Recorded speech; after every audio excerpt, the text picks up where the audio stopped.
what should people use? Can you give like 3 different options for people to look at that you're like, yeah, these would be really good. These would be solid.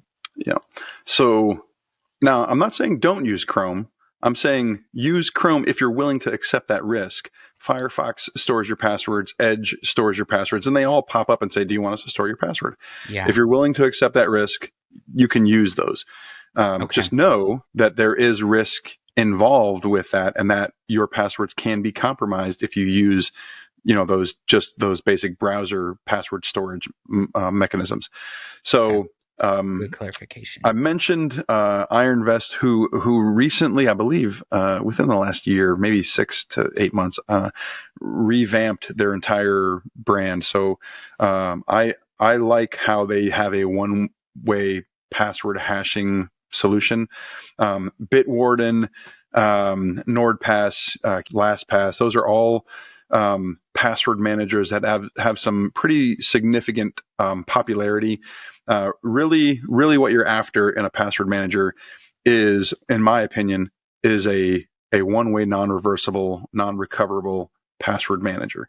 And I said it before, if you forget the main password and you don't have your backup codes, your passwords are lost to eternity. That's how unrecoverable you want it. So it requires a little bit more responsibility for the person, the individual, because you have to maintain that backup code list or you lose all your passwords. And if you're, like me, you have thousands of them. But you also have a little bit more security because it can't be reversed. It can't be recovered.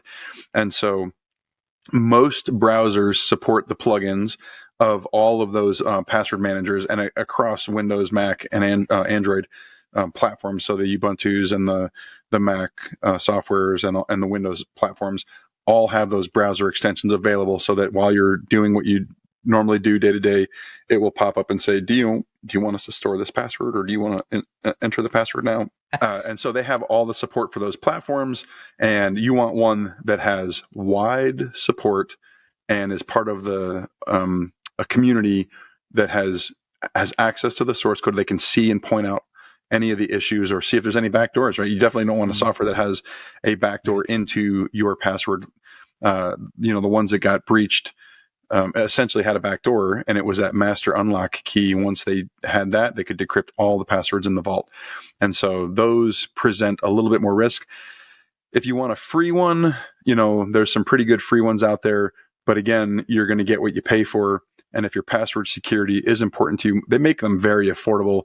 I think some of them you can pay, $20 to $30 a year, and it's a small investment, but you get the ability to sync across all your devices. So it doesn't matter if you have your password manager on your iOS or your Android phone, if you have it on your Windows, desktop, whatever, you put the same solution and your passwords are synced across all those devices. And the investment, I think personally, is worth, the security that it brings. Just do something. Doing nothing is no longer an option.